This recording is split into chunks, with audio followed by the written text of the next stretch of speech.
तो आज इस वीडियो में हम प्रकाश का परावर्तन और अपवर्तन पढ़ेंगे। तो इस वीडियो में जो प्रकाश का परावर्तन है उसे सीखेंगे। परावर्तन क्या होता है, जैसे कि इस चित्र के माध्यम से सीखेंगे।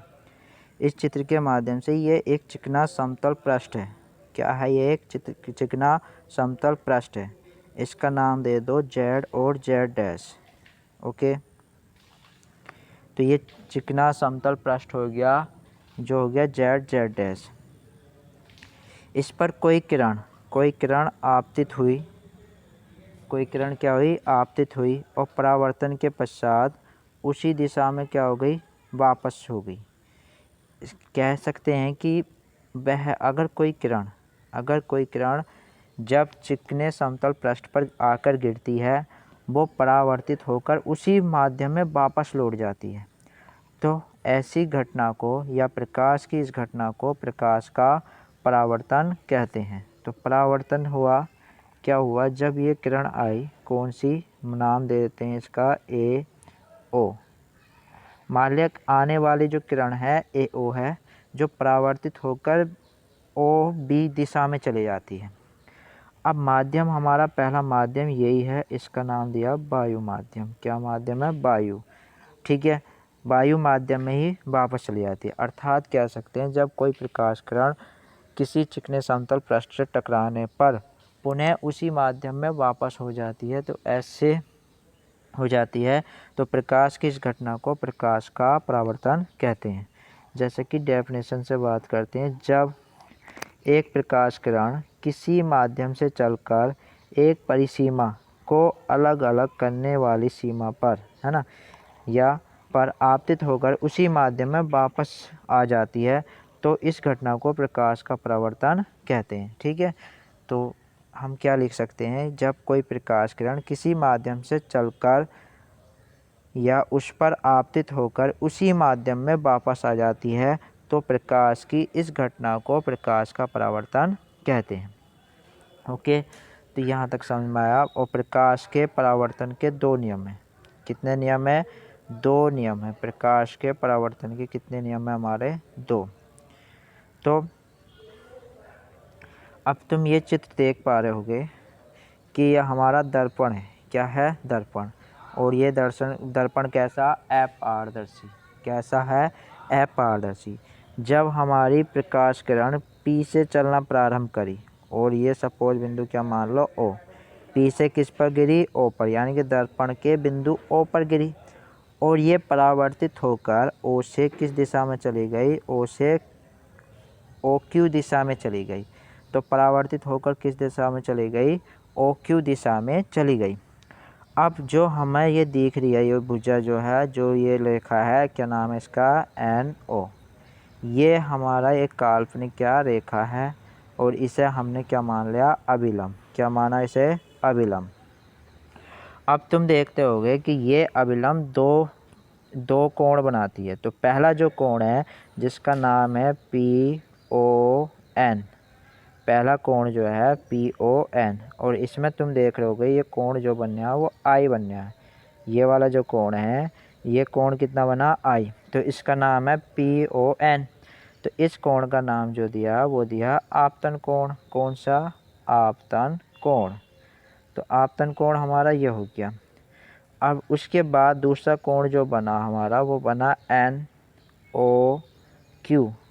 दूसरा जो कोण है वो है NOQ। देख पा रहे होगे तुम इस चित्र में, क्या हमारा ये जो कोण है, ये वाला जो कोण है वो क्या हमारा? NOQ। और यहाँ जो कोण बन गया वो क्या बन गया? R। तो इस कोण का जो नाम है वो हमारा ये हो गया कोण R, और इस कोण का नाम क्या कौन सा है? वो यह है परावर्तन कोण। कौन सा कोण है? परावर्तित कोण, या इसे परावर्तन कोण भी कहते हैं। ठीक, तो यहाँ तक क्लियर हुआ कि पहले जो आने वाली किरण जो होगी वो हो गई हमारी आपतित किरण, और परावर्तित होने के बाद जो किरण हो गई वो हो गई अपवर्तित किरण, परावर्तित किरण सॉरी। और जो ये रेखा बनाई हमने, ये क्या कहलाया? अभिलंब। ठीक, और आपतित किरण और अभिलंब के बीच बनने वाला कोण कौन सा है? आपतन कोण है। और अभिलंब और परावर्तित किरण के मध्य कौन सा कोण है? परावर्तित कोण। तो अब हमने देखा ये बिंदु जो ओ सपोज करा है ना, हमने ये बिंदु जो करा वो ओ सपोज करा, तो ये पी रेखा जो है ना पी ओ, रेखा जो हो गई पी ओ, या रेखा ओ क्यू, या लंब जो है हमारा ओ एन। तो तुम देख रहे होगे कि ये पी रेखा आई, ये किस पर आके गिरी, बिंदु ओ पर, और क्यू रेखा भी गई, ये किससे होकर गई, ओ से। अभिलंब भी गिरा, वो किस पर गिरा, ओ पर। तो बिंदु ओ जो हो गया एक तल हो गया। तो हम परावर्तन के नियम में अगर बात करें, परावर्तन के कितने नियम होते हैं, 2 नियम होते हैं। तो पहला नियम इस चित्र को देखते ही पहला नियम क्या हो गया, आपतित किरण है ना, परावर्तित किरण और अभिलंब एक ही समतल में होते हैं, अर्थात कह सकते हैं ये एक ही तल में स्थित होते हैं। तो परावर्तन का पहला नियम हो गया कि आपतित किरण, परावर्तित किरण और अभिलंब एक ही तल में या एक ही समतल में होते हैं। ठीक है। तो नेक्स्ट जो है अगला जो है सेकंड वो क्या, नियमित परावर्तन में सदैव आपतन कोण आई और परावर्तन कोण आर के बराबर होता है। क्या होगा, आपतन कोण तो आई और परावर्तन कोण क्या होगा, आर। क्या होता है, सदैव बराबर होता है। इसे कोण को क्या कहते हैं, कोण ये हो गया आई बराबर होगा कोण आर। तो कोण आई जो होगा कोण आर के बराबर होता है, अर्थात कह सकते हैं कि परावर्तन कोण सदैव अपवर्तन कोण के बराबर होता है। तो यहाँ परावर्तन कोण हो गया हमारा आर, ये कौन सा कोण हो गया, परावर्तन कोण, ये हमारा कौन सा हो गया, आपतन कोण। ठीक है। तो हमारे दोनों नियम तैयार हो गए। पहला नियम हो गया कि अपवर्तित किरण व आपतित किरण और परावर्तित किरण और अभिलंब तीनों क्या हो गए, एक ही तल में स्थित होते हैं। दूसरा नियम क्या, परावर्तन कोण जो हमारा आर व आपतन कोण किसके, आई के बराबर होता है। परावर्तन कोण आपतन कोण के बराबर होता है। ठीक है। तो ये हमारे दोनों नियम हो गए, किसके, परावर्तन के नियम। आगे हम चलते हैं, आगे देखें प्रकाश के परावर्तन के नियम के बाद प्रतिबिंब का बनना। तो प्रतिबिंब आपने देखा होगा, इमेज जो बनती है वो 2 तरह की बनती है। एक तो होती है आभासी और एक होती है वास्तविक। क्या कैसी, एक आभासी और एक वास्तविक। तो 2 प्रकार की जो है ना प्रतिबिंब की स्थिति हो गई।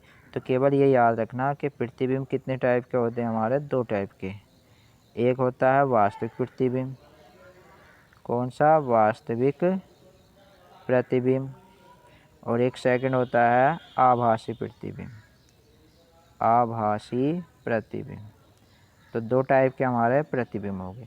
हम पे इन्हें ज़्यादा ध्यान ना देके हम नेक्स्ट आगे चलते हैं, तो इनके बारे में आगे बताएंगे। हम सबसे पहले चलते हैं दर्पण पर। तो दर्पण तुमने देखे होंगे, दर्पण हमारे 2 टाइप के होते हैं, है ना। अब हम जो है ना इसमें पढ़ रहे हैं गोलीय दर्पण। कौन से, गोलीय दर्पण। तो गोलीय दर्पण जो होते हैं वो कितने टाइप के होते हैं, गोलीय दर्पण होते हैं 2 टाइप के। एक होता है हमारा अवतल गोलीय, यानी कि अवतल गोलीय दर्पण, पहला हो गया अवतल गोलीय दर्पण। फिर दूसरा क्या होगा, उत्तल, दूसरा कौन सा होता है, उत्तल गोलीय दर्पण। तो 2 टाइप के हमारे क्या होते हैं, गोलीय दर्पण होते हैं, एक होता अवतल और एक होता उत्तल। तो दोनों टाइप को हम कवर यानी कि देखेंगे। एक तो हो गया हमारा अवतल और एक हो गया उत्तल। ठीक है। तो जैसे कि तुमने देखा होगा कि जब गोल होगा कोई तो उसका एक केंद्र होगा, जब कोई वृत्त होगा या गोल होगा तो उसका क्या होगा, एक केंद्र होगा। और इस केंद्र को यहाँ रिप्रेजेंट करा सी से, और इस सी को कहते हैं वक्रता केंद्र। क्या नाम दिया इसका, वक्रता केंद्र। ठीक है। और वक्रता केंद्र हो गया तो इसकी एक त्रिज्या होगी, मतलब कोई वृत्त खींचेगा तो उसकी त्रिज्या होगी। तो त्रिज्या सपोज क्या होगी, आर। तो इसे कहेंगे वक्रता त्रिज्या। क्या कहेंगे इसका नाम, वक्रता त्रिज्या। समझ में आ गई। तो वक्रता केंद्र क्या होगा, सी होगा, और उसकी जो त्रिज्या होगी वो क्या कहलाएगी, वक्रता त्रिज्या कहलाएगी। ठीक है। तो गोलीय दर्पण हमारे 2 टाइप के हो गए, एक तो हो गए अवतल और एक हो गया उत्तल। और जो केंद्र होता है उसका जो वो कहलाता है वो वक्रता त्रिज्या। और जो हमारे, ठीक है। अब इसमें समझ लेते हैं, ये 3-4 मतलब टाइप हैं। एक द्वारक हो गया, कि मतलब ये एक दर्पण है गोलीय दर्पण, तो इसका नाम दे दो APO बी।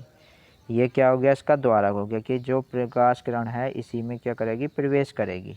ठीक है, और इसका जो मेन पॉइंट होगा वो वक्रता केंद्र होगा, जो सेंटर इसका गोलार्ध जिस केंद्र से बनेगा वो क्या कहलाएगा, वक्रता केंद्र कहलाएगा। और ध्रुव हो गया इसका, जैसे कि P इसका मध्य बिंदु हो गया तो ये क्या कहलाएगा, इसका ध्रुव कहलाएगा। और मुख्य अक्ष क्या होगी, ये जो रेखा होगी सीधी रेखा ये क्या कहलाएगी, मुख्य अक्ष कहलाएगी। और वक्रता त्रिज्या क्या, जितनी रेडियस होगी इसकी, यानी कि जितने का गोलार्ध होगा वो उसकी क्या कहलाएगी, वक्रता त्रिज्या कहलाएगी। और वक्रता त्रिज्या हो गई R, मतलब ये मुख्य अक्ष होगी हमारी, और इसके जो सेंटर पॉइंट हो गया C, और ये यहाँ तक की दूरी होगी R। ठीक है, यहाँ तक की दूरी क्या हो गई, R।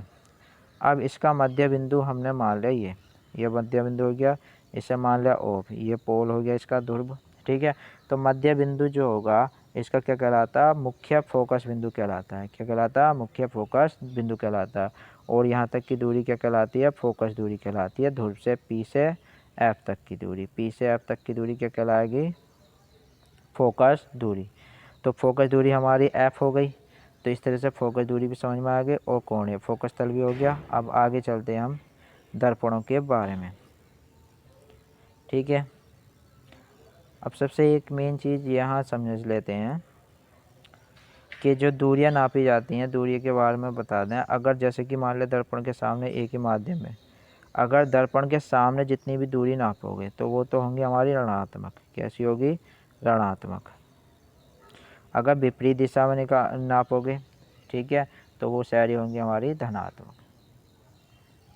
ठीक है, दर्पण के सामने वाली सभी दूरियां ऋणात्मक और विपरीत दिशा में क्या होंगी, धनात्मक। जैसे इसमें दिखाया गया, अगर इधर को दर्पण के सामने नापोगे, जैसे कि वस्तु के दर्पण की बाईं ओर रखी है तो आपतित किरण की विपरीत दिशा में, तो ये दूरियां होंगी ऋणात्मक। और ये क्या होंगी, आपतित किरण की दिशा में, यानी कि ये क्या होंगी, धनात्मक दूरी होंगी। ठीक है, तो धनात्मक और ऋणात्मक क्या होगी, जो आपतित किरण के विपरीत दिशा में नापी जाएंगी तो वो तो होगी ऋणात्मक, और जो आपतित किरण की दिशा में नापी जाएंगी वो होंगी हमारी धनात्मक दूरियां होती हैं। ठीक है, तो यहाँ तक गोलीय दर्पण से प्रतिबिंब का निर्माण करेंगे। तो प्रतिबिंब में क्या होता है हमारा, गोलीय दर्पण से एक तो होता है, तो दो प्रतिबिंब सूत्र दिए गए हैं। कौन कौन से, एक तो दर्पण, यानी कि एक सबसे पहले हम करवा देंगे दर्पण की फोकस दूरी और वक्रता त्रिज्या में संबंध। दर्पण की फोकस दूरी और वक्रता त्रिज्या में संबंध। तो सबसे पहले इस टॉपिक को कवर कर लेते हैं, उसके बाद आगे देख लेंगे। तो मान लें ये हमारा चित्र है, एक दर्पण है, ठीक है, और यहाँ इसका ये हो गया वक्रता त्रिज्या। ठीक है, और इसकी दूरी जो है P से कितनी है, R। कितनी है, R। और इसका मध्य बिंदु हो गया F। ठीक, तो F की इसकी दूरी कितनी होगी, यहाँ से दूरी मान लो ये होगी स्मॉल f। तो वक्रता त्रिज्या जो दूरी होगी हमारी P से C तक, ये होगी वक्रता त्रिज्या। और ये मध्य बिंदु है F। ठीक है, तो मध्य बिंदु F जो है वो PF प्लस के क्या होगा, PF के बराबर होगा। और जबकि हम जानते हैं कि PF बराबर FC, दोनों दूरियां बराबर हैं। ये किसके बराबर है, इसकी फोकस दूरी F के। तो इसीलिए PC बराबर ये हो गया F, और ये भी दूरी क्या हो गई, F। और PC का मान कितना दिया, कैपिटल R, तो बराबर ये हो गया 2F। तो इसका मतलब हमारी जो वक्रता त्रिज्या हो गई वो फोकस दूरी के 2 गुने के बराबर होती है।